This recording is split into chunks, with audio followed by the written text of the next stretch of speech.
అదేవిధంగా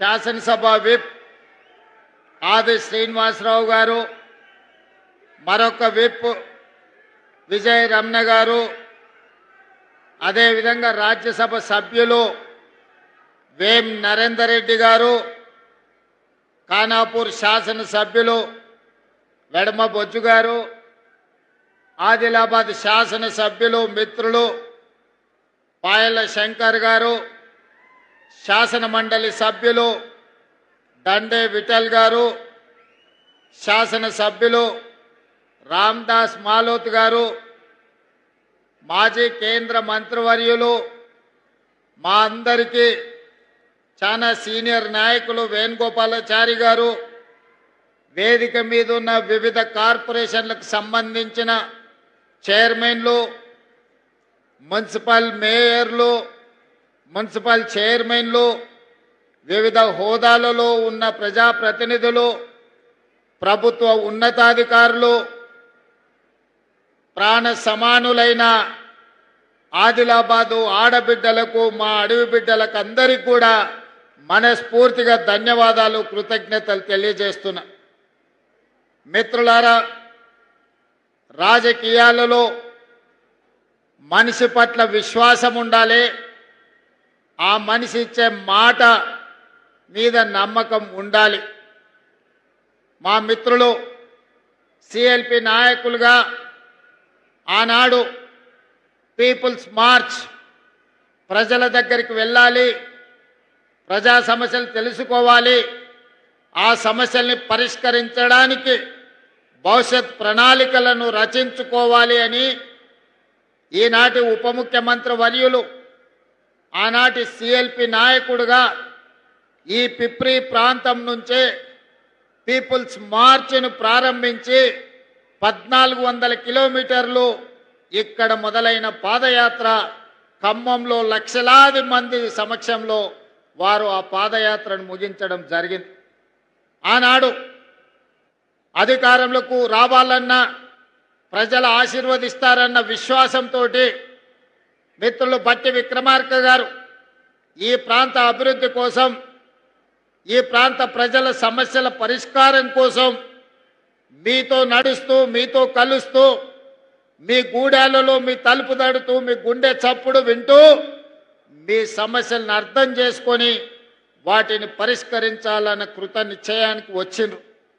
మరి ఈనాడు 2 సంవత్సరాల అధికారంలో పూర్తి చేసుకున్న సందర్భంగా, ఈ మధ్యకాలంలో మేము చర్చించుకున్న సందర్భంలో వారు నేను కలిసి ఆనాడు మొట్టమొదట పిసిసి అధ్యక్షుడిగా నిర్మల్లో నిరసన తెలిపిన, ఇంద్రవెల్లిలో దళిత గిరిజన దండోర గట్టిన, పీపుల్స్ మార్చ్ ద్వారా ఆదిలాబాద్ నుంచే వారు పాదయాత్ర మొదలు పెట్టిన, పిసిసి అధ్యక్షుడిగా సిఎల్పి నాయకుడిగా మేము ప్రత్యేకమైన దృష్టిని ఆదిలాబాద్ మీదనే పెట్టినాం. ఎందుకంటే ఈ ప్రాంత ప్రజలు అమాయకులు, ఆత్మ గౌరవంతో బతికేవాళ్ళు. కానీ నిరంకుశంగా వ్యవహరిస్తే, నిరంకుశానికి వ్యతిరేకంగా నిటారుగా నిలబడి కొట్లాడి అమరులై రాజులనే గద్దె దించిన చరిత్ర ఈ ఆదిలాబాదు గడ్డకు ఉన్నది. నిరంకుశత్వంపై నిటారుగా నిలబడి ఆనాడు కొమరం భీముడు కానీ, రామ్జీ గోండు కానీ నిజాం సర్కారులకు వ్యతిరేకంగా ఈనాడు 1000 ఊర్ల మర్రిగా ఈ ప్రాంతంలో ప్రసిద్ధి పొందిన రామ్జీ గోండు త్యాగం, జల్ జమీన్ జంగల్ నినాదం ప్రపంచానికే వినిపించేంత గొప్పగా ఉద్యమాన్ని నడిపిన కొమరం భీముడు మీ బిడ్డ, మన గొప్ప స్ఫూర్తి ప్రదాత ఈ ఆదిలాబాదు బిడ్డ. ఈ అటవీ ప్రాంతంలో అపారమైన ఖనిజ సంపద, శ్రమ చేయగలిగిన ప్రజలు, కానీ ప్రభుత్వాల నిర్లక్ష్యం, ప్రభుత్వాల ప్రణాళిక లేకపోవడంతో ఈ ప్రాంతం వెనుకబడి అలాగే ఉన్నది. ఈ ఆదిలాబాదు ప్రాంతం దాదాపుగా 60% అటవీ ప్రాంతం. అపారమైన ఖనిజ సంపద ఉన్నది, అపారమైన జలవనరులు ఉన్నాయి, అపారమైన ప్రాచీన సంస్కృతి ప్రాంతంలో ఉన్నది. కానీ ఈ ప్రాంతానికి పరిశ్రమలు రాలే, ఈ ప్రాంతంలో వ్యవసాయం విస్తరించలే, ఈ ప్రాంతంలో విద్య వైద్యము ఈనాటికి పేదలకు అందలే. ఈనాడు ఈ ఆదిలాబాద్ అటవీ ప్రాంతంలో ఉన్న గూడాలలో ఇప్పటికీ పూరు గుడిసెలుగానే ఉన్నాయి. తాగడానికి నీళ్లు అందని పరిస్థితి ఇంకా మన కళ్ళ ముందు కనిపిస్తూనే ఉంది. నేనే స్వయంగా ఈ ప్రాంతంలో పర్యటనకు వచ్చినప్పుడు గూడాలలో పర్యటించిన నాడు మిత్రులు స్వయం బాబురావుతో మాట్లాడి ఈ ప్రాంత గూడాలలో ఉన్న పటేళ్లను కలిసి తప్పకుండా మన ప్రభుత్వం వస్తుంది, మీ సమస్యను పరిష్కరిస్తామని ఆనాడు ఈ ప్రాంతంలో గూడాలలో ఉన్న పటేళ్లకు నేను మాట ఇచ్చి ఈ ప్రాంతం అభివృద్ధి పదం వైపు నడిపిస్తా అని చెప్పి ఆనాడు అనుకున్నాం. అదేవిధంగా మా మిత్రులు ప్రేమ్ సాగర్ రావు గారు ఎప్పుడు మాట్లాడినా మాకొక సమయంలో నమ్మకం విశ్వాసం సన్నగిల్లినప్పుడు అన్నా మీరు అధైర్యపడకండి, ప్రభుత్వం వస్తుంది, ప్రభుత్వం వచ్చిన తర్వాత నీ సొంత జిల్లా పాలమూరుకి ఏ ప్రాధాన్యత ఉంటుందో అత్యంత వెనుకబడిన ప్రాంతం 70 సంవత్సరాలు అభివృద్ధికి నోచుకొని ఆదిలాబాదును పాలమూరుతో సమానంగా నువ్వు అభివృద్ధి చేయాలి, ఈ ఒక్క మాట నువ్వు నాకివ్వు, ఈ జిల్లా మొత్తం నీకు అండగా నిలబడుతుందని మిత్రులు ప్రేమ్ సాగర్ రావు అనేటోడు.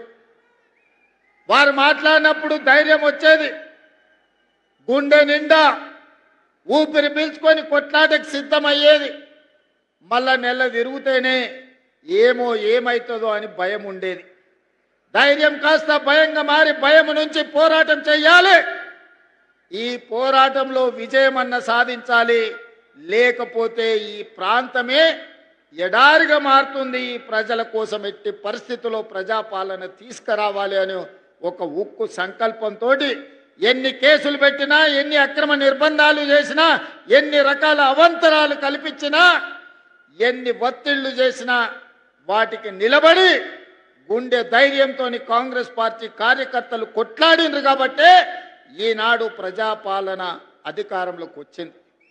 మిత్రులారా, నేను చాలా సందర్భాలలో చెప్పిన ఎన్నికలు వచ్చినప్పుడే రాజకీయాలు, ఎన్నికలు వచ్చినప్పుడే జెండాలు ఎజెండాలు, ఎన్నికలు వచ్చినప్పుడు మన పార్టీని మన వాళ్ళని గెలిపించుకోవడానికి 100% ప్రయత్నం చేద్దాం. ఎన్నికలు ముగిసిన మరుక్షణం ఈ వేదిక మీద ఉన్న ఎవరైనా అనిల్ జాదవ్ కావచ్చు, పాయల శంకర్ కావచ్చు, గోడెం నగేష్ గారు కావచ్చు, ఎవరైనా కావచ్చు, వాళ్ళు మా రాజకీయ ప్రత్యర్థులే కానీ మాకు శాశ్వతమైన శత్రువులు కాదు. ఈనాడు మేము వాళ్ళని శత్రువులుగా భావించడం లేదు. భిన్నమైన ఆలోచనలు ఉండొచ్చు, అభివృద్ధి విధానంలో వాళ్లకు మాకు భిన్నాభిప్రాయాలు ఉండొచ్చు, అవి భేదాభిప్రాయాలు కావు. అందుకే ఈనాడు ఈ అభివృద్ధి ప్రణాళికలో పార్టీలకు అతీతంగా ప్రభుత్వ కార్యక్రమంగా మిత్రులందరినీ పిలిచి వాళ్ళతోని మాట్లాడిపించి మీ ప్రాంత సమస్యల్ని వారు మా దృష్టికి తీసుకొస్తే ఆ సమస్యల్ని పరిష్కరించాలన్న కృత నిశ్చయంతో ఈనాడు అనిల్ జాదవ్ కావచ్చు, లేకపోతే గోడెం నగేష్ కావచ్చు, అందరిని కూడా మాట్లాడిపించినాం. నేను ఎందుకు ఈ వేదిక మీద నుంచి మాట చెప్తున్నా అంటే 4 కోట్ల తెలంగాణ ప్రజలు ఆలోచన చెయ్యాలి. తెలంగాణ రాష్ట్రం వచ్చిన 10 సంవత్సరాలలో ఈ సంస్కృతి ఎన్నడైనా ఉన్నదా? ఈ సాంప్రదాయం ఎన్నడైనా కొనసాగించిందా? ఆనాడు ముఖ్యమంత్రులు మంత్రులు వస్తున్నారంటే ప్రతిపక్షాలకు సంబంధించిన ఎమ్మెల్యేలను కార్యకర్తలను పోలీస్ స్టేషన్లో నిర్బంధించి బందర్ దొడ్లో కొట్టినట్టు పోలీస్ స్టేషన్లో కొట్టేటోళ్ళు. ఇవాళ ఆ పరిస్థితి లేదు. ఇది ప్రజాస్వామిక పరిపాలన, ఇది ప్రజాపాలన. ప్రజాపాలనలో ప్రతిపక్షాలకు సహేతుకమైన సమస్యల్ని లేవనెత్తడానికి అవకాశం ఇవ్వాలి. శాసనసభలో శాసన మండలిలో ప్రశ్నలు లేవనెత్తడానికి, ప్రభుత్వం నుంచి పనులను సాధించుకోవడానికి అవకాశం ఇవ్వాలని చట్ట సభల్లోనే కాదు బహిరంగ వేదికల్లో కూడా మా ప్రతిపక్షాలైన ఎమ్మెల్యేలను ఎంపీలను మాట్లాడిపిస్తున్నాం. ఈ సాంప్రదాయాన్ని తెలంగాణలో కొనసాగించాలి. తెలంగాణ అంటే రాజకీయ విలువలకు వేదిక, తెలంగాణ అంటే ఒకరినొకరి గౌరవించుకునే ప్రాంతమని ఈ దేశానికే ఆదర్శంగా నిలబడాలని ఈనాడు ఒక మంచి సాంప్రదాయానికి ప్రయత్నం చేస్తున్నాం. మా మిత్రులు కలిసి వచ్చినందుకు వారికి మనస్ఫూర్తిగా నేను ధన్యవాదాలు తెలియజేస్తున్నా. కొంతమంది కొన్నిసార్లు మైకు వస్తే చాలు ఏది మాట్లాడుతున్నాం, ఎందుకు మాట్లాడుతున్నాం, ఎప్పుడు మాట్లాడుతున్నాం, ఎలాంటి భాష వాడుతున్నామనే విచక్షణ కోల్పోయి ఏది పడితే అది మాట్లాడడం ద్వారా పేదలకు, దళితులకు, ఆదివాసులకు, గిరిజనులకు అన్యాయం జరుగుతుంది. ఇన్నవాడికి మాట్లాడడానికి వచ్చే నష్టం ఏం లేదు.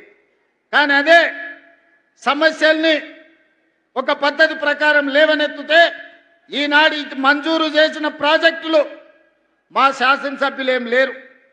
ఈరోజు young India integrated residential school కావచ్చు, సాగునీటి ప్రాజెక్టులు కావచ్చు, రోడ్లు కావచ్చు, ఇచ్చిన పనులు కాంగ్రెస్ పార్టీ శాసనసభ్యులు, పార్లమెంట్ సభ్యులు లేరు. లేకపోయినా ఇది పేదలకు అన్యాయం జరగకూడదు, పేదలకు మేలు జరగాలి, ఈ ప్రాంతంలో అభివృద్ధి పెంచాలి అని ఈనాడు ఇన్ని పనుల్ని మంజూరు చేసి ఈరోజు 1250 కోట్ల రూపాయలతోని మా మిత్రులు బట్టి విక్రమార్క గారు ఉదయం బయలుదేరే ముందు నాకు ఒక ఫోన్ చేసిరు. మనం నిర్మల్ కూడా young India integrated residential school ఇస్తే బాగుంటుంది అని. నిర్మల్లో మా ఎమ్మెల్యే గారు ఏం లేరు, కానీ అక్కడి ప్రజలు మనవాళ్ళే, అక్కడి ప్రజలు తెలంగాణ బిడ్డలే. నిర్మల్కు కూడా young India integrated residential school తక్షణమే మంజూరు చేయండి అని బయలుదేరే ముందు 200 కోట్ల రూపాయలతోటి నిర్మల్ శాసనసభ నియోజకవర్గానికి కూడా ఈనాడు స్కూలు ఇచ్చి ఈరోజు ప్రారంభోత్సవ కార్యక్రమాల్లో మనము ఇంక్లూడ్ చేసుకున్నాం. ఈనాడు ఇందిరమ్మ ఇండ్లు కావచ్చు, అదే విధంగా 200 యూనిట్లు ఉచిత కరెంటు కావచ్చు, రైతు రుణమాఫీ కావచ్చు, రైతు భరోసా కావచ్చు, 500 రూపాయల సిలిండర్ కావచ్చు, ఉచితంగా ఆడబిడ్డలకు ఆర్టీసీ బస్సుల్లో ప్రయాణం కావచ్చు. ఇవేవి కూడా కాంగ్రెస్కు ఓటేస్తేనే చేస్తామని అనలేదు. ఇవాళ ఈ రాష్ట్రంలో ఉన్న ప్రతి ఆడబిడ్డ 2 సంవత్సరాల 3 నెలలు దాదాపుగా 28 నెలల్లో 10,000 కోట్ల రూపాయలు ఆడబిడ్డల్ని ఆర్టీసీ బస్సులో ఉచిత ప్రయాణానికి బట్టి విక్రమార్క గారు నిధులు మంజూరు చేసిందంటే దాంట్లో నన్ను అన్నా అని పిలిచే వాళ్ళు ఉండొచ్చు, లేకపోతే ఇతర పార్టీలకు నమ్మకం విశ్వాసం ఉన్న వాళ్ళు కూడా ఉండొచ్చు. మేము పార్టీలు చూడలే, ఆడబిడ్డల కష్టాలు చూసినాం. ఆడబిడ్డలకు ఆర్టీసీలో ఉచిత ప్రయాణం ఉండాలి. ఒకనాడు అమ్మగారి ఇంటికి వెళ్ళాలన్నా, లేకపోతే బాసర సరస్వతి మందిరానికి వెళ్ళాలన్నా ఇంటి ఆయన నగదిస్తే పోయినట్టు, ఇంటి ఆయన కసురుకుంటే కడుపులో దుఃఖం పెట్టుకొని అవకాశం వచ్చినాడు పోదంలే అని ఊరుకొని ఉండొచ్చు. కానీ ఇవాళ పరిస్థితి లేదు. మా అక్కలు ఈడు ఉన్నారు, మా అక్కలు చెప్పాలి. 2023 డిసెంబర్ 9 నాడు ఆర్టీసీ బస్సుల్లో ఆడబిడ్డలకు ఉచిత ప్రయాణం అన్నాం. దాదాపుగా 28 నెలలైంది. మా అక్కలు ఇక్కడ సాక్షి. మా అక్కలను నేను అడుగుతున్నా, ఏ ఆర్టీసీ బస్సులన్నా ఎవరన్నా ₹1 బస్ టికెట్ కోసం మిమ్మల్ని ఎవరైనా పైసలు అడిగినరా? అక్క ఎవరైనా అడిగినరా? ఎక్కడైనా సరే ఆదిలాబాద్ నుంచి హైదరాబాద్ కానీ, ఆదిలాబాద్ నుంచి అలంపూర్ కానీ, లేకపోతే బాసర నుంచి భద్రాచలం కానీ, లేకపోతే ఇక్కడుండే సత్యనారాయణ స్వామి మా పెద్దలు ప్రేమసాగరరావు గారు చెప్పారు, ఆ గుడి నుంచి యాదగిరిగుట్ట లక్ష్మీ నరసింహస్వామి దగ్గరికి పోవాలంటే ఎప్పుడన్నా ఆడబిడ్డలు బస్ ఎక్కి ₹1 ఎవరైనా అడిగినరా? అడిగినరా అక్క? అడిగినరా? నేను ఆయననే చెప్పిన, ఎవరన్నా మిమ్మల్ని బస్సు టికెట్కు పైసలు అడిగితే మీ తమ్ముని ఫోటో బ్యాగులో పెట్టుకొని మా తమ్ముడు పట్నంలో ఉంటాడు, బస్ కిరాయి పైసలు గాడిస్తాడు, తీసుకోపో అని చెప్పి ఆయనకి చెప్పుర్రి అని. ఆయన నుంచి ఇవాళ వరకు 10,000 కోట్ల రూపాయలు ఇవాళ మా ఆడబిడ్డల కోసం ఈ ప్రభుత్వం ఉచిత బస్సు ప్రయాణానికి ఖర్చు పెట్టింది. ఇవాళ మా ఆడబిడ్డలు ఈడు ఉన్నారు, మీ ఇళ్ళల్లో కరెంట్ ఉన్నది, మీ కళ్ళల్లో ఆనందం కనిపిస్తుంది. 200 యూనిట్లు 50 లక్షల కుటుంబాలు ఇవాళ ఉచిత కరెంటు మీకు అందుతున్నదా లేదా ఒక్కసారి ఆలోచన చెయ్యండి. ఉచిత కరెంటే కాదు, ఆనాడు గొప్ప గొప్ప మాటలు చెప్పారు. డబల్ బెడ్రూమ్ ఇల్లు ఇస్తామన్నారు. కొడుకు కాడోళ్ళు ఉంటే ఏడ ఉంటారు, బిడ్డ అల్లుడు పండగకు వస్తే ఏడ వండుకుంటారు, కోడిపిల్ల మేకపిల్ల ఉంటే ఏడ కట్టేస్తారని అడిగారు. డబల్ బెడ్రూమ్ ఇల్లు రాలే. ఆనా పిల్లంటలో కోడిని ఆకాశంలో కట్టి కింద ఉత్తాన్నం తిన్నట్టు నడిచిపోయింది. కానీ ఇవాళ మన ప్రభుత్వం వచ్చినాక 4,50,000 ఇళ్ళు 22,500 కోట్ల రూపాయలతోని నియోజకవర్గానికి 3,500 ఇళ్ళు ఈనాడు మంజూరు చేసినాం. ఇదే కాదు, ఆదివాసీలు ఉన్న ప్రాంతంలో ఐటీడీఏ ప్రాంతంలో మరో 25,000 అదనపు ఇళ్ళు పేదవాళ్ళు కట్టుకోవాలి, అడవి బిడ్డల ఆత్మగౌరవంతో బతకాలి అని ఇందిరమ్మ ఇళ్లను ఇల్లు వచ్చిన ప్రతి ఒక్కరికి 5 లక్షల రూపాయలను ఉచితంగా మీరు ఎట్లా పని చేసుకుంటే అట్లా ఖాతాలో టకీమని నగదు పడేటట్టు చేసినాం. ఇవాళటి వరకు నేను ఈ వేదిక మీద నుంచి ప్రతిపక్షానికి చెప్పదలుచుకున్నా, ఈ ప్రభుత్వం వచ్చినాక దాదాపుగా 5,400 కోట్ల రూపాయలు ఇప్పటికీ ఇందిరమ్మ ఇండ్లు కట్టుకునే పేదల ఖాతాలో నగదు వేసినామని ధైర్యంగా గుండె ధైర్యంతో ఈనాడు ఈ ఆదిలాబాద్ వేదిక మీద నుంచి నేను చెప్పదలుచుకున్నా. ఎన్నడైనా పేదోడు ఆత్మగౌరవంతో బతకాలి, పేదవాడికి సొంత ఇల్లు ఉండాలి అని ఎన్నడైనా ఆలోచన మీరు చేసిండ్రా? 500 రూపాయలకు సిలిండర్ ఇవ్వాలన్న ఆలోచన మీకు వచ్చిందా? అంతెందుకు, ఆనాడు అన్న నందమూరి తారక రామారావు గారు 2 రూపాయల కిలో బియ్యం, ఆయల్ల బియ్యమే లేవు, పేదవాడు పండుగ పూట తెల్లన్నం తినేటోడు, ఆయల్ల 2 రూపాయల కిలో బియ్యం పథకం వచ్చింది. 40 ఏళ్ళు అయిపోయింది. ఇంకా గవ్వే దొడ్డు బియ్యం తినాలంటే కాలం మారింది, పంట మారింది, చదువులు మారినాయి, విజ్ఞానం పెరిగింది. ఇవాళ దొడ్డు బియ్యంతో అన్నం తినే పరిస్థితి లేదు, పసులకు దాన పెట్టే పరిస్థితి వచ్చింది. సన్న బియ్యంతో పేదవాడి కడుపు నింపాలన్న ఆలోచన ఎవరికైనా వచ్చిందా? ఇవాళ నేను ధైర్యంగా ఈ వేదిక మీద నుంచి చెప్పదలుచుకున్నా, 3,17,00,000 తెలంగాణ బిడ్డలకు ఒక్కొక్కరికి 6 కిలోల చొప్పున ఇవాళ సన్న బియ్యం పేదలకు అందిస్తున్నాం. మా అక్కలు వంట వండి ఇంటాయనకే కాదు, ఇంట్లో ఉండే సన్న బియ్యం సంటి పిల్లలకు ఇవాళ వండి పెట్టే పరిస్థితి వచ్చింది. మా అక్కలే సజీవ సాక్షి. ఇవాళ రేషన్ షాపుల్లో లైన్లో నిలబడి సన్న బియ్యం తీసుకొని ఇంటికి పోతున్నారు.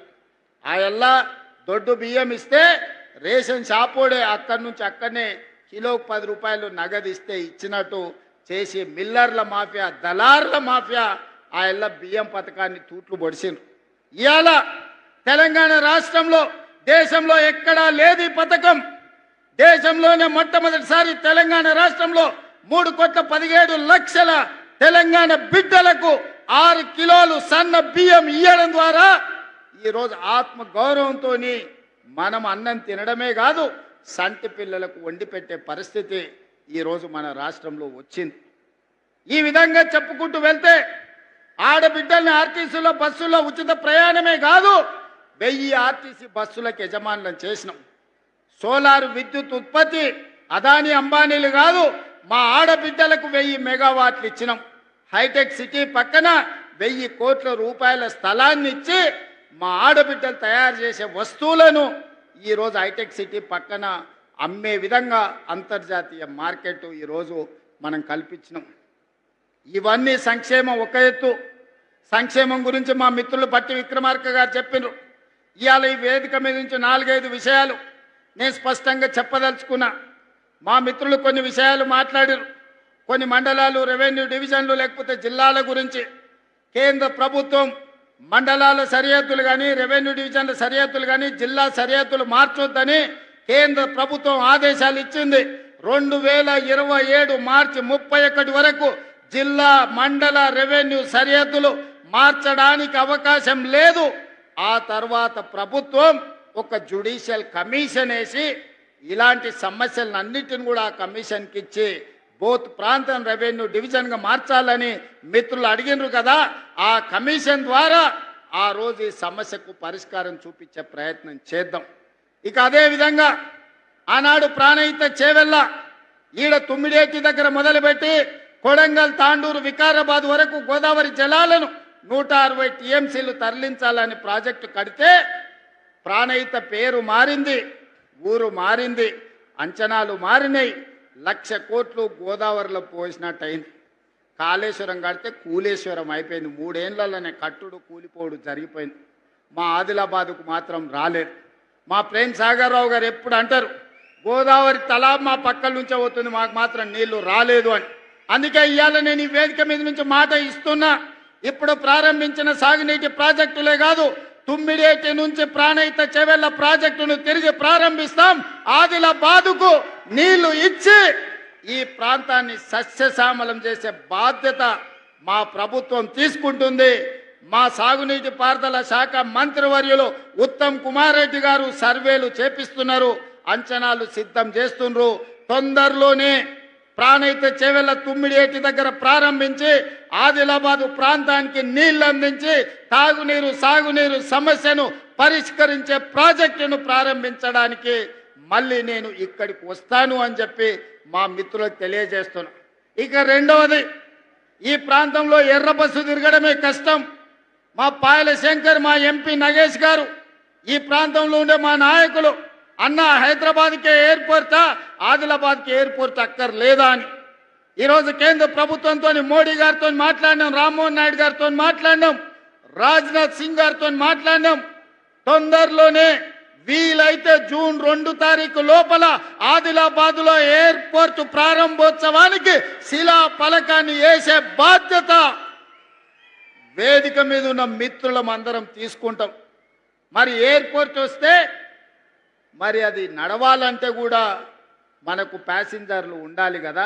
అందుకే ఈనాడు ఈ ప్రాంతాన్ని పర్యాటక కేంద్రంగానే కాదు, ఈ ప్రాంతాన్ని ఒక పారిశ్రామిక కేంద్రంగా మార్చాలని ఆదిలాబాదు ప్రాంతంలో వేలాది ఎకరాలలో గొప్ప పారిశ్రామిక వాడ, దేశంలోనే అతిపెద్ద పారిశ్రామిక వాడను ఆదిలాబాదుకు మంజూరు చేసి ఈ ప్రాంతంలో ఉండే ఆదివాసీ గిరిజన బిడ్డలకు, చదువుకున్న నిరుద్యోగ యువకులకు ఉద్యోగ ఉపాధి అవకాశాలు ఇప్పించడానికి, ఈ ప్రాంతంలో పారిశ్రామిక వాడను ప్రారంభించడానికి తొందరలోనే మీ దగ్గరికి వస్తాను. దానికి సంబంధించిన భూసేకరణ ప్రక్రియ వేగంగా సాగుతుంది అని నేను చెప్పదలుచుకున్నాను. అదేవిధంగా అన్ని జిల్లాలలో యూనివర్సిటీలు ఉన్నాయి, ఆదిలాబాదు జిల్లాలో యూనివర్సిటీ లేదని మా ఎన్ఎస్యుఐ అదేవిధంగా విద్యార్థి యువకులు చాలామంది అడిగినారు. ఇప్పటికే ప్రభుత్వం నిర్ణయం తీసుకున్నది, ఆదిలాబాద్కు యూనివర్సిటీ ఇవ్వాలని. ఆ యూనివర్సిటీకి సంబంధించిన భూసేకరణ, దానికి సంబంధించిన విషయాలతోని తొందరలోనే ఆదిలాబాద్కు యూనివర్సిటీ ఇవ్వడమే కాదు, ప్రారంభోత్సవ కార్యక్రమానికి ఈ ప్రాంతానికి నేను వస్తానని నేను తెలియజేయదలుచుకున్నాను. అదేవిధంగా మిత్రులారా, ఇవాళ పొద్దున బాసర సరస్వతి మందిరానికి వెళ్ళినాం.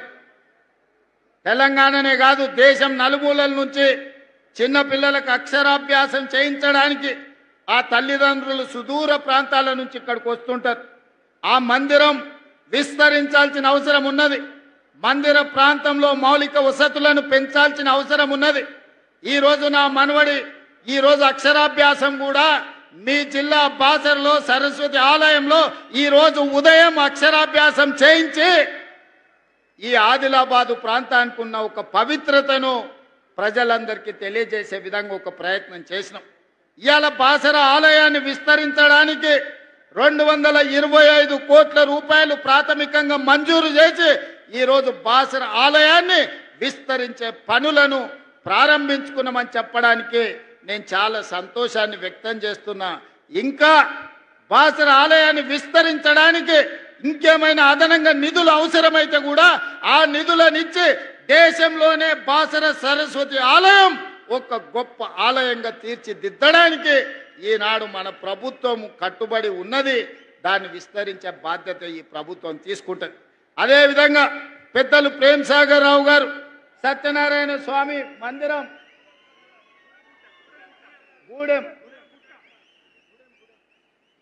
గూడెం సత్యనారాయణ స్వామి ఆలయం వారు ప్రతిపాదన చేసిండ్రు. మిత్రులు ప్రేమ సాగర్ రావు గారి అభ్యర్థన మేరకు మా మిత్రులు భట్టి విక్రమార్క గారికి నేను విజ్ఞప్తి చేస్తున్నా. గోదావరి పుష్కరాలు ఏదైతే మనం కార్యక్రమం తీసుకున్నామో, బాసర నుంచి భద్రాచలం వరకు ఏదైతే మందిరాల అభివృద్ధి అనుకున్నామో, అందులో మొట్టమొదటి ఆలయ అభివృద్ధి కింద గూడెం సత్యనారాయణ స్వామి ఆలయాన్ని అభివృద్ధి చెయ్యడానికి ఈ వేదిక మీద నుంచే మనం నిర్ణయం తీసుకుంటున్నాం.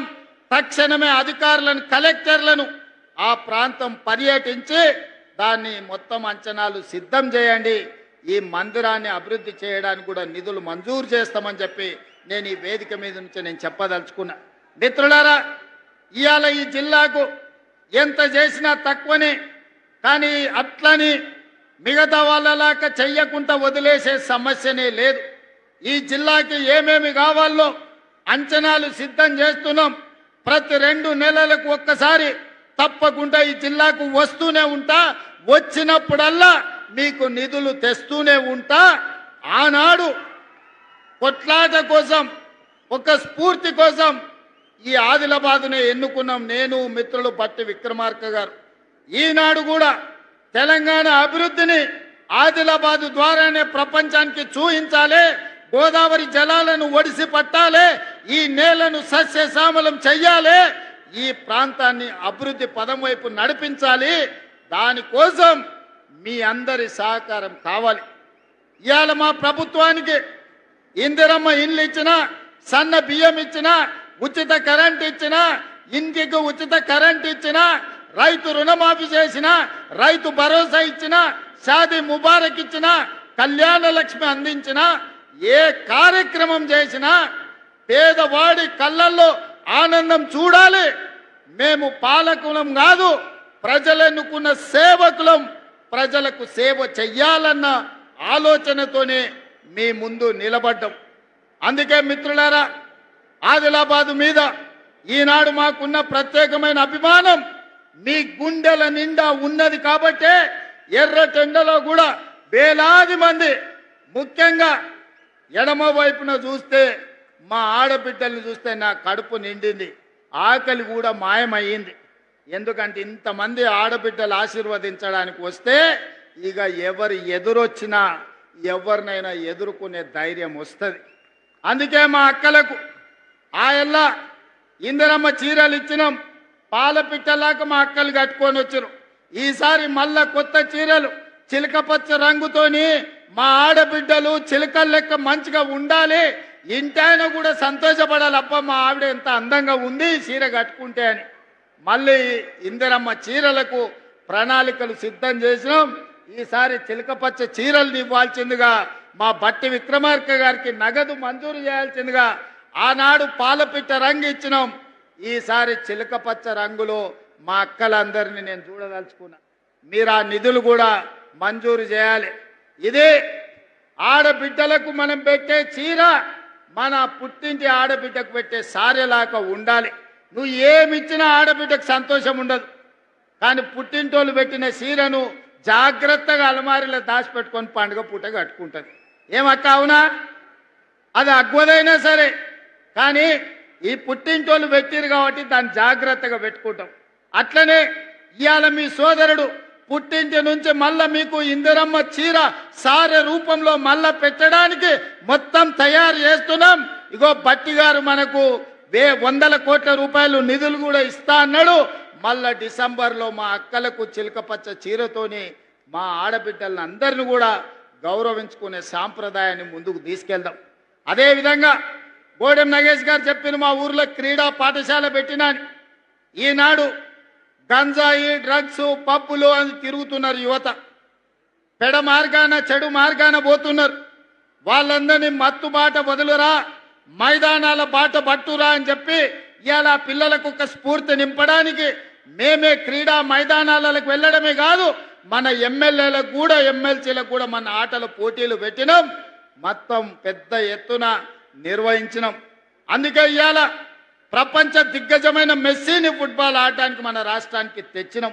ఈరోజు క్రీడల గురించి ఏదైతే ఆదిలాబాద్ ప్రాంతం నుంచి ఒక ఆలోచన చేసిండ్రో, హైదరాబాద్ వెళ్ళి నెంబడే మా మిత్రులు ఇన్ఛార్జ్ మంత్రివర్యులు జూపల్లి కృష్ణారావు గారికి ఆదేశాలు ఇస్తున్నా, శాసనసభ్యులు నా దృష్టికి తెచ్చిన ఏవైతే నివేదికలు ఉన్నాయో వాటితో పాటు క్రీడలకు సంబంధించి మీరు ప్రత్యేకంగా సమీక్ష చేసి తక్షణమే ఈ ప్రాంతానికి క్రీడల్ని ప్రోత్సహించడానికి ఈ అటవీ ప్రాంతంలో యువకులల్లా చైతన్యం ఉంది, వాళ్లకు ఒక బలమైన సంకల్పం ఉన్నది. గొప్ప క్రీడాకారులను వెలికి తీయాల్సిందిగా మట్టిలో మాణిక్యాలను వెలికి తీసే బాధ్యత ఈ జిల్లా ఇన్ఛార్జ్ మంత్రిగా మీదే. ఈ ప్రాంతంలో క్రీడలను ఏ విధంగా ప్రోత్సహించాలనో మినీ స్టేడియంతో పాటు క్రీడల కళాశాల మైదానాన్ని అభివృద్ధి చేయడానికి అవసరమైన ప్రణాళికలు సిద్ధం చేయండి, ఈ ప్రాంతానికి మంజూరు చేద్దామని చెప్పి నేను ఈ వేదిక మీద నుంచి మీకు ఆదేశాలు ఇవ్వడం జరుగుతుంది. మిత్రులారా, ఈ రాష్ట్రం మనది, ఈ ప్రజలు మనవాళ్ళు. 4 కోట్ల తెలంగాణ ప్రజలు మా కుటుంబ సభ్యులు. మాకు తారతమ్యం లేదు. మేము కులమో మతమో ప్రాంతమో లేకపోతే ఏ రకమైన వివక్ష చూపియం. రాజకీయ పార్టీల గురించి ఆలోచన చెయ్యం. పేదవాడు పేదవాడే మా దృష్టిలో. పేదవాడిని మేం ప్రభుత్వం ఆదాయం పెంచాలి, పేదలకు పంచాలి అన్న ఆలోచనతోని మా ప్రభుత్వం పనిచేస్తుంది. ఏ పేదవాడిని ఆదుకున్నా అది మా బాధ్యతగా భావిస్తాం. రాజకీయాలకు అతీతంగా అభివృద్ధి కార్యక్రమాలను ముందుకు తీసుకెళ్తాం. కానీ కొంతమందికి మేము చేసే అభివృద్ధి నచ్చడం లేదు. మారీచులు మాయ వేషంలో, మాయలేడి రూపంలో, మాయగాళ్ళ రూపంలో మీ దగ్గరకు వస్తున్నారు.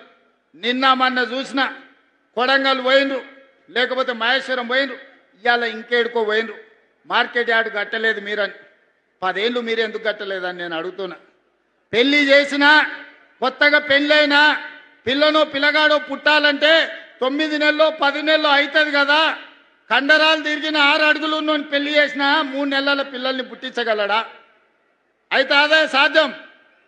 దానికి ఒక ప్రక్రియ, ఒక విధానం ఉన్నది. పెళ్ళైన ఎవరికైనా 9-10 నెలలు పడుతుంది పండంటి పిల్లగాడినో బిడ్డనో చూడాలంటే.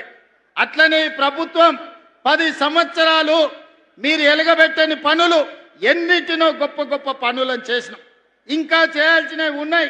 అడ్డుపడడానికి ఊరూరు తిరుగుడు కాదు. మారీచుడు మాయలేడి రూపంలో వచ్చి సీతమ్మని చెరబట్టాలనుకుంటే చివరికి రాముడు చేతిలో చావు తప్పలేదు. మళ్ళా కూడా నేను ఈ వేదిక మీద నుంచి మళ్ళీ చెప్పదలుచుకున్నా, ఇక్కడ ఉండే ఆదిలాబాద్ బిడ్డల సాక్షిగా ఆనాడు పిప్పిరిలో బట్టి గారు, ఆనాడు నేను ఇంద్రవెల్లిలో ఇక్కడి నుంచే దీక్ష భూని ప్రజాపాలన తెస్తామని చెప్పినాం. ఇచ్చిన మాట ప్రకారం ప్రజాపాలన తెచ్చినాం. ఇవాళ మళ్ళీ ఈ పిప్పిరి వేదిక మీద నుంచి నేను చెప్తున్నా, రాబోయే శాసనసభ ఎన్నికల్లో మళ్ళీ ప్రభుత్వం వస్తుంది, ప్రజాపాలన చేస్తుంది. 2034 లోపల ఆదిలాబాదు అత్యంత అభివృద్ధి చెందిన పర్యాటక కేంద్రంగా, పారిశ్రామిక వాడగా, విద్యా కేంద్రంగా తీర్చిదిద్దే బాధ్యత మా ప్రభుత్వం తీసుకుంటుంది. ఇవాళ ఎవరైనా ఏ పార్టీలైనా గెలవని, ప్రజాపాలన నాడు అధికారంలో ఉంటుంది, ఈ ప్రాంతాన్ని అభివృద్ధి చేస్తుంది. మిత్రులారా, కొంతనన్న ఓపిక ఉండాలి, సంయమనం పాటించాలి. 10 ఏళ్ళు వాళ్ళు చేయలేని పనులు, 10 ఏళ్ళు వాళ్ళు సృష్టించిన గందరగోళాన్ని, 10 ఏళ్ళు 8 లక్షల కోట్ల రూపాయలతో అప్పుల్లో రాష్ట్రాన్ని ముంచితే ఒకటొకటి పరిష్కరించుకుంటూ వస్తున్నాం. కొంత సమయం, కొంత వెసులుబాటు ఇవ్వాలి. కొంచెమన్నా ఆలోచన చేయాలి. అరే 10 ఏళ్ళు మనమే ఉంటాం కదా, అన్ని శాఖలు మన దగ్గరనే ఉండే కదా, ఈ 10 ఏళ్లలో మనం చేయలేని పనులు వాళ్ళు చేస్తున్నారు కదా, అంతో ఇంతో అవకాశం ఇవ్వాలి కదా, కొంత ఓపిక పట్టాలి కదా. సంసారం ఏర్పడంగానే ఇంట్లో ఒకవేళ విడిపోతే మనకు గిన్నెలు, చెంబులు, స్టవ్లు తెచ్చుకోవడానికి కొంత సమయం పడుతుంది. ఏర్పాటు అయిన తర్వాత సంసారాన్ని సరిదిద్దుకోవడానికి కూడా కొంత సమయం పడుతుంది. అంత సమయం కూడా ఇవ్వకుండా నాకు వజ్రాలు తేలేదు, వైదూర్యాలు కొనలేదంటే సాధ్యమవుతుందా? అట్లనే ఈనాడు 6 గ్యారంటీలల్లా ఇంతకుముందే బట్టి విక్రమార్క గారు చెప్పినారు, ఆర్టీసీ బస్సు ఇవ్వలేదా, ఆరోగ్యశ్రీ పథకం ఇవ్వలేదా, సన్న బియ్యం ఇవ్వలేదా, 200 యూనిట్లు ఉచిత కరెంటు ఇవ్వలేదా, ఇందిరమ్మ ఇండ్లు ఇవ్వలేదా, ఈరోజు ఆడబిడ్డలకు ఆర్టీసీ బస్సులు కొనివ్వలేదా, అదానిలాగా ఈరోజు సోలార్ పవర్ విద్యుత్తు ఇవ్వలేదా? ఇలా చెప్పుకుంటూ వెళ్తే అరగంట మేము చేసింది చెప్పగలం. అసెంబ్లీలో మాట్లాడదామంటే రారు. ఏందా నువ్వు చెప్పేది వింటా అంటే చెప్పరు. ఎంతసేపు ఉన్నా లొల్లి పెట్టాలి, యాగి చెయ్యాలి, బురద జల్లాలి, ప్రజల్ని మభ్య పెట్టాలి. ప్రజలంతా అమాయకులు కాదు నాయన. మీ సంగతి చూసిండ్రు, 10 ఏండ్లు చూసిర్రు. మీరు ఎన్ని పరిశాన్లు చేసిరో ప్రజలకు తెలుసు. ఆనాడు నేను అడుగుతున్నా, తెల్ల మొగుడు మాట్లాడుకోవడానికి కూడా భయపడేది, ఫోన్లో మాట్లాడాలంటే ఎవడింటాడో అని. అవునానే?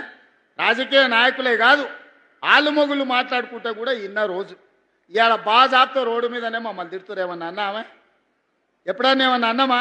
ఎన్ని మాటలు మాట్లాడుతురు? ఏమన్నా ఎవరి మీద ఏమైనా కేసులు పెట్టామా? ఎవరు నన్ను సతాయించినామా? అందుకే ఈనాడు తెలంగాణ ప్రజలు స్వేచ్ఛగా బతుకుతున్నారు. మళ్ళీ నిర్బంధాలు కావాలి, మళ్ళీ గడీల పాలన కావాలని ఎవరైనా కోరుకుంటారా? ఆనాడు గడీలను బద్దలు కొట్టిన ప్రాంతమే, నిజాం సర్కార్ గడీలను బద్దలు కొట్టిన ప్రాంతమే ఆదిలాబాద్ గడ్డ. ఆ బిడ్డలే రామ్జీ గోండు, కొమరం భీముడు. గడీలను బద్దలు కొట్టిన ఈ ప్రాంతం నుంచి నేను చెప్తున్నా, మళ్ళీ గడీల పాలన రానివ్వము, మళ్ళీ రాక్షసులను మమ్మల్ని పాలించే పరిస్థితి రానివ్వం. ఈరోజు ప్రజలకు సేవకులుగా సేవలు అందిస్తాము, తెలంగాణ రాష్ట్రాన్ని అభివృద్ధి పదం వైపు నడిపిస్తాము. ఖచ్చితంగా 2034 వరకు ఈ ప్రభుత్వం కొనసాగుతుంది. మా ఆడబిడ్డల ఆశీర్వాదం ఉంటుంది, మా సోదరుల సహకారం ఉంటుంది. మళ్ళీ వస్తా జూన్ 2 లోపల ఆదిలాబాద్కు చెప్పిన వాటిల్లో చాలా వరకు మళ్ళీ మంజూరు చేసి తీసుకొచ్చి మీ పనులు ప్రారంభించే కార్యక్రమం చేస్తా. మళ్ళీ వచ్చే కార్యక్రమంలో ఇదే ఉత్సాహంతో, ఇదే అభిమానంతో మనందరం కలిసికట్టుగా పనిచేద్దామని తెలియజేస్తూ మీ అందరి దగ్గర సెలవు తీసుకుంటున్న. ధన్యవాదాలు మిత్రులారా.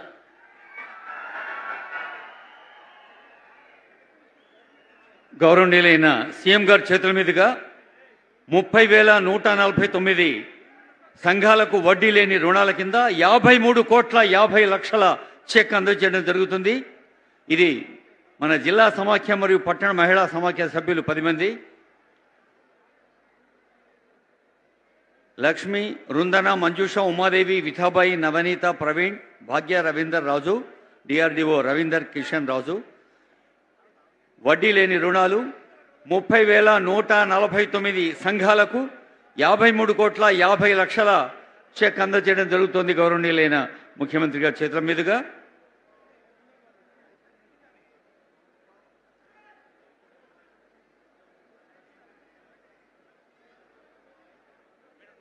ఇందిరమ్మ ఇండ్లు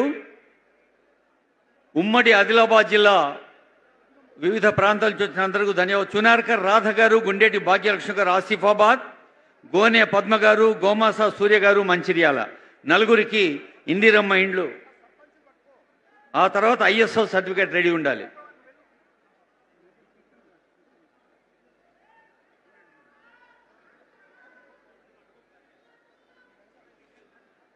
ఇందిరమ్మ ఇండ్లు అందుకున్న తల్లులకి శుభాకాంక్షలు. ఇప్పుడు ISO సర్టిఫికేట్ 4 సర్పంచులకి అందజేస్తుంది వేదిక. గౌరవనీయులు సర్పంచులు అవ్వాలి. యాళ్ల కృష్ణకాంత్ గారు, జైపాల్ గైక్వాడ్ గారు, బానోత్ కావేరి గారు, రిట్టె విఠల్ గారు, పిప్పిరి గ్రామం, ముఖ్రా కే గ్రామం, నార్నూరు గ్రామం, ముతునూరు గ్రామం. ఆదర్శ గ్రామాల నిర్మాణమే ప్రజాపాలనా ప్రభుత్వం యొక్క ప్రథమ లక్ష్యమని అనేక వేదికలపై చెబుతుంటారు పెద్దలు. చక్కటి ప్రమాణాలు పాటిస్తూ తర్వాత సీఎం కప్ క్రీడాకారులు రెడీగా ఉండాలి.